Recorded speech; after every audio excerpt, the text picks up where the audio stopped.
I'm going to show you guys how to create an epic reverb clap for song intros.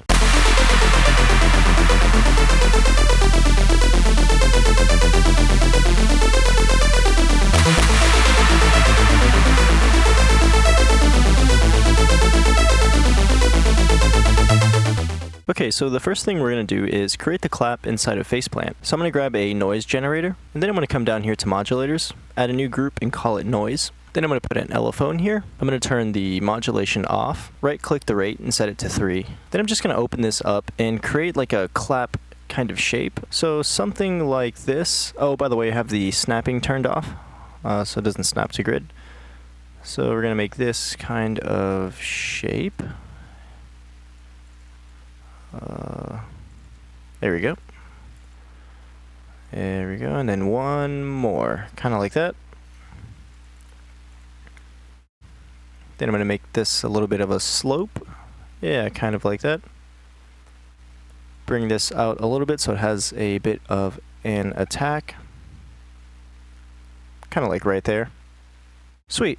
And then now I'm going to come over here to our noise generator, right click on the gain of our output, and type in INF. So that way there's no volume coming out. Now I'm going to come over here to our LFO, click on the plus and modulate the gain by 50%. So I'm going to right click and hit 50. And I'm also going to lay out some MIDI. So I'm just going to exit out of this real quick. And I'm going to set the MIDI to C1. Perfect. Okay, so now that we got our MIDI laid out, I'm going to go ahead and set up the rest of the clap. So I'm going to come over here to our effects, add a filter, make it a high pass, right click on the Q, set it to 2, right click the cutoff and set it to 180 Hertz. And now I'm going to come down here to our modulators and add another new group and rename this to filter. I'm going to close this one up real quick. I'm going to put another LFO in here. I'm going to turn off the modulation, right click on the rate and set it to 12. Then I'm going to make this kind of shape with it, kind of like a slope thing going on here. Now I'm going to hit the plus of our LFO, right click on the cutoff of our filter Snapin and set it to 25. Perfect, so now it should sound like this. So I'm just going to close that. Now I'm going to add a new group and call this chorus. I'm going to put a chorus effect in here and a gain Snapin. I'm going to set the mix to 50%. I'm going to turn the rate up a little bit. So I'm going to just right click and hit around 2. And then for the gain, I'm going to right click that and hit 2.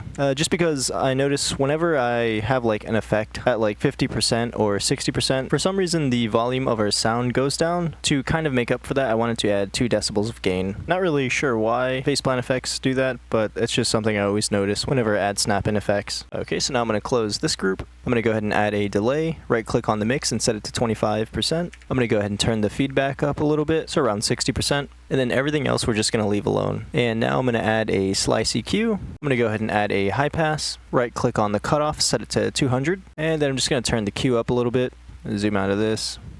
Then I'm also going to turn the slope up to 24. Now I'm going to add a peak filter and do a cut around like 400. I'm going to add another peak filter and do a boost around like 2000 Hertz. So a little bit. Here we go. Then I'm going to grab a high shelf and boost the highs by a little bit. Perfect. So now I'm just going to exit out of this, and so it should sound like this.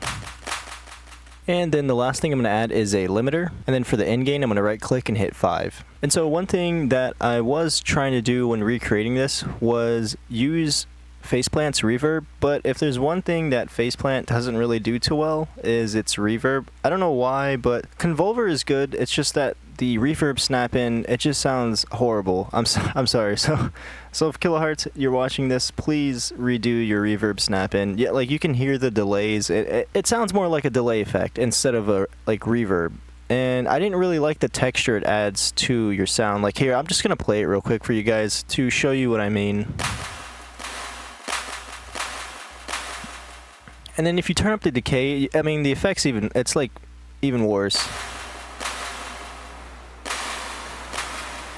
I'm just going to mess with these settings to kind of show you what I mean.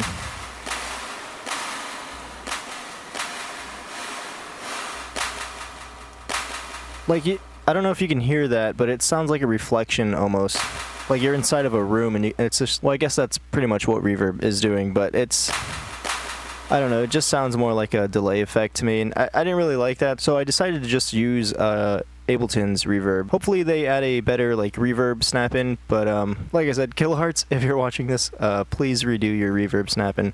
Other than that, they do everything else really good. Okay, so now we can exit out of this phase plant, and then I'm just going to insert a reverb and a compressor audio effect from Ableton. I'm going to go ahead and shorten our MIDI a little bit, so around there. And now I want to automate the dry wet of our reverb, so I'm going to right click, show an automation, and for the beginning of our clap, I'm going to right click, edit the value and set it to 50%. Then I want to automate it to 100% and create this kind of slope with it, so something like that. For our reverb input filter, I'm going to click on the low cut. I think I'm going to bring the filter to around 4000 Hertz actually. And then for our decay on our reverb, I'm just going to turn that up by quite a bit, so let's see, around there. Yeah, perfect. And then now I'm just going to turn on our compressor. I'm going to click on the threshold and set it to -30. And then I'm going to turn up our release a little bit. So around there. So yeah, the compressor's just going to squish the heck out of our sound pretty much. So that way it's closer to the reverb. And now I'm just going to record this and boost the volume. So I'm going to go ahead and insert a separate audio track and then go ahead and record this. So that is our sample. I'm going to go ahead and create a bit of a fade, so something like that. And then I'm going to right click on our audio sample and consolidate it. I'm going to come over here to our volume and double click on the gain just to boost the volume of our sound. I'm going to go ahead and silence this. And that is our reverb clap. The transient is a little bit too much for me, so I'm just going to go ahead and edit this a little bit more. So something like that. Just going to create a bit of a fade. Consolidate it again, come over here to the gain, double click, perfect. And that is how you create an epic reverb clap for, well, you can pretty much use this for anything, like intros or just as an effects. But yeah, I hope you guys enjoyed, and I will see you in the next one. Adios.